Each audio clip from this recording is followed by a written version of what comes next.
Welcome to Boston Real Estate Times. Our guest today is Brian Sciera. He is Senior Vice President at WS Development of Leasing. And WS Development has done an stunning job in attracting a roster of retail tenants despite this ongoing pandemic. So we are going to talk to Brian about what is the leasing formula of WS development for the retailers, and then also briefly we'll chat with him about what is going on in the retail leasing market right now and what his crystal ball says for the next couple of years as far as the leasing market is concerned. So Brian, welcome to our show and thank Thank you you. very much for your time. Thank you very much. Sure. So again, the first question is that we have been totally amazed and pleasantly surprised by number of leasing transactions WS Development has done despite pandemic at Market Street in Lynnfield and also Legacy Place. So what is the retail leasing success formula of WS Development? Well, I'd start by saying that obviously there was a lot of changes going on in retail before the pandemic hit. Um, and then the pandemic hastened a lot of those changes that were happening in retail. And we have long believed in an open air formula. And with the pandemic, it is hastened even our stronger belief in the open air formula. Um, and we've been able to, because of that, during the craziest year ever for Sure. everybody, still maintain the momentum that we had pre-pandemic and turn it into, in MarketStreet and Lynnfield, for example, we made during the craziest year ever, 8 or 10 new deals during 2020 that will start showing their new faces this year in 2021. Um, it's certainly fresh air is in right now. It's easy to social distance in our properties, um, and um, and like I said, uh, the pandemic sped that up and really landed in our lap quite nicely.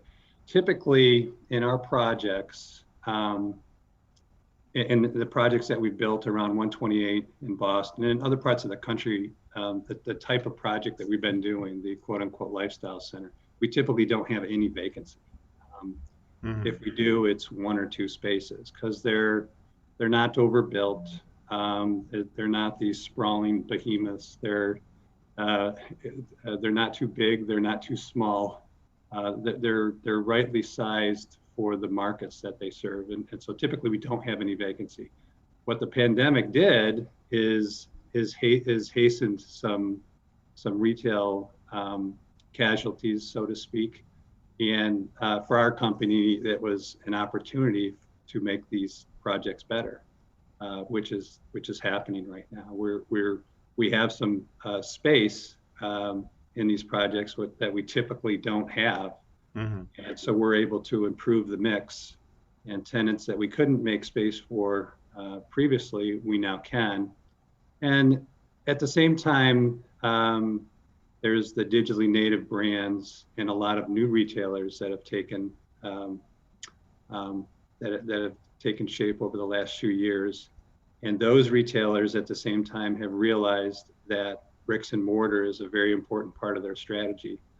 And our type of property and the type of customer that we covet is the same customer that they covet. So there's a really nice union there.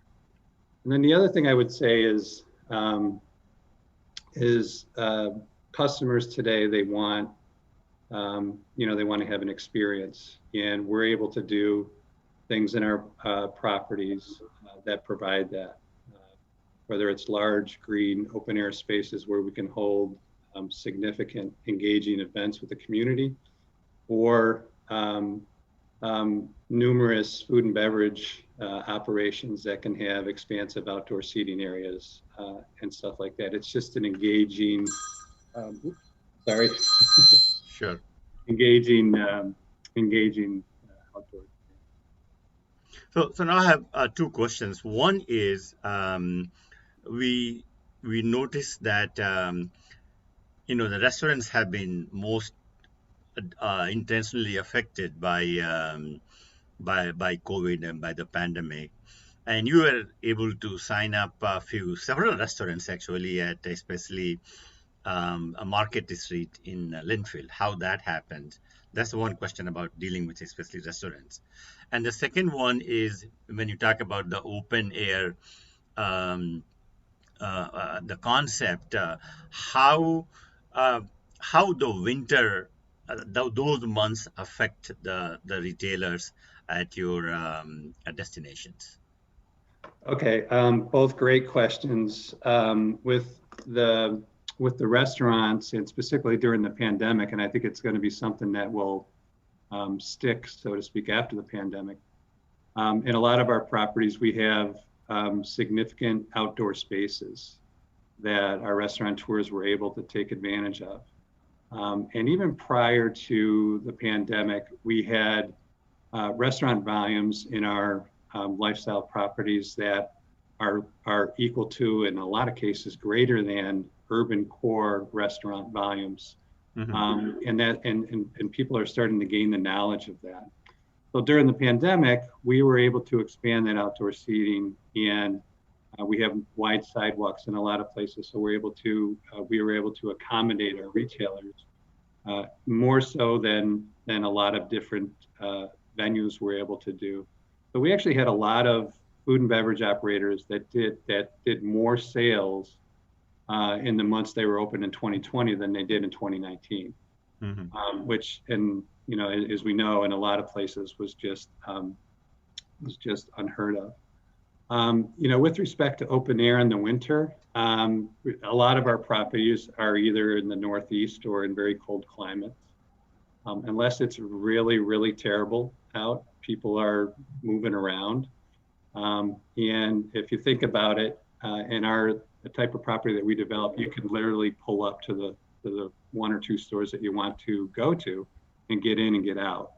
If you think about going to a different venue, you have to park out in the big parking field, truck through the weather, and then wade through an endless maze to find the one or two stores that you want to go to. So unless the weather is really terrible, the open air environment is actually easier and more convenient in dealing with the weather. And the customer, like I said, unless it's a sideways snowstorm or rainstorm, they're out and they're plentiful. Okay. Now let us move a little bit out of WS development and look, as you as an expert who really keeps an eye on the retail market, what do you think what is happening with these big malls and other retail outlets? Like I said, there was cataclysmic changes in retail, prior to the pandemic, obviously, and in the pandemic hastened that. I think today, if you try to be all things to all people, you're nothing to nobody. So you really, whatever business you're in, whether it's the retail business or whatever your business you're in, you really have to speak to the customer that you want to attract. And with our properties, I said earlier, we're not too big, we're not too small. We put together a property and we target shoot who we want to speak to, because in today's world with the internet and social media and everything, it's really hard to be all things to all people. So we really try to curate our mixes, curate our restaurants. Really an overused word today, curate, but we really try to put together a really thoughtful mix, a thoughtful design, thoughtful outdoor spaces so people can enjoy not just shopping, but the environment that they're in. We like bringing art to our properties. So it's really a pulling together of a lot of things in a right-sized type of property that speaks to the customers that we're trying to serve. Mhm. Now, other question is that, this is again, many architects or developers are struggling with. So asking this question that if I have a real, urban center or urban location, like say downtown Boston or Newbury Street in Boston or Harvard Square, what should I be doing or thinking about the ground floor space? Well, I don't think retail and urban cores is going away. I mean, the biggest issue, obviously, the urban cores have today is because of the pandemic, the office workers aren't there. And even to a large degree, the residents in the urban core are in remote places right now working. So I think that they are going to return. And street retail and urban core retail isn't going to go away. In fact, we're doing a lot of stuff in the urban core of Boston, in both Seaport and Fenway, and we're very bullish on what we're doing. So I think that's a question of time and us getting to the other side of this pandemic. Yeah, is retail going to change what's on that ground floor? Will it be less all apparel and fashion and more potentially food and beverage or vanity, health and wellness issues? Yeah, it could be. More of that. But again, whatever you're developing, it's who is the customer that you want to speak to, and how do you put together a development on a bunch of different levels: Sure. architecture, mix of tenants, public spaces, how you put together all those pieces to attract customers. What about, Brian, the internet, how the internet is affecting retail? It's affected it greatly, and the pandemic sped it up Sure. times 10. Anybody has a smartphone, click, click, click, it shows up on your doorstep. Sure. So retail today in the brick and mortar form can't just be retail. It just can't be a mass of stores. You got to be more than that. So it goes to your public spaces. It goes to the architecture and the feeling of the place. It goes to how you engage with the community. In a lot of our properties, we have greens, and in those greens, we figure it in MarketStreet in Lynnfield, pre-pandemic, we had over 200 events on our green every year that engaged with our core customer, whether it was yappy hours with people who love dogs, or an early ball drop on New Year's Eve at 8 o'clock versus midnight, so the kids and the parents could do the ball drop, and then the kids could go to bed. Live music, you name it. It's you really have to be engaging with your customers on every level today, rather than just opening your doors and selling stuff. And that's what we think that we're really good at, is engaging with our customers. Okay. You just very casually mentioned the size of the stores, and I just want to come back to that. How do you look at the size of retail stores in the next 5, 6 years? The size is going to get smaller, bigger, or how? Yeah, it's great question. Certainly big boxes aren't going away. There's a lot of very successful stores out there like Target and Best Buy and Dick's Sporting Goods and the like, Walmart. Once you get beyond those big boxes, though, there's definitely a trend of smaller stores, smaller spaces, where 10 years ago we would see 5 to 10,000 square foot retailers on a regular basis. Today, those are few and far between, and we're seeing more the norm is 2,000 and 3,000 square foot stores, and even 1,000 square foot stores. So there's no question that, and it's all a function of retailers becoming better and better at omni-channel, where they very successfully link their bricks and mortar locations to the internet, and they have this seamless way for their customers to get their goods, so they don't need these big giant spaces anymore. So there's definitely a trend towards smaller spaces. Okay. Now, Brian, your last word on future of retail. We are very bullish on the future of retail. Couldn't be more bullish with the type of product that we develop. But I think it's going to have to be successful, whether you're a retailer or a retail developer. It's going to have to be whatever you're doing is going to have to be special and different, and have a real point of difference and a voice in a marketplace to be successful.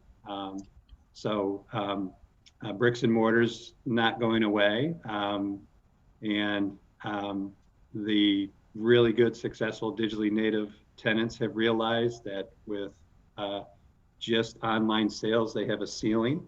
To go higher than that and grow the way they'd like to go, they need to do bricks and mortar. And so I think the future of retail is very, very strong, but you have to have a clear and distinct point of difference with the consumer today to be successful. Brian, thank you very much for your time. My pleasure.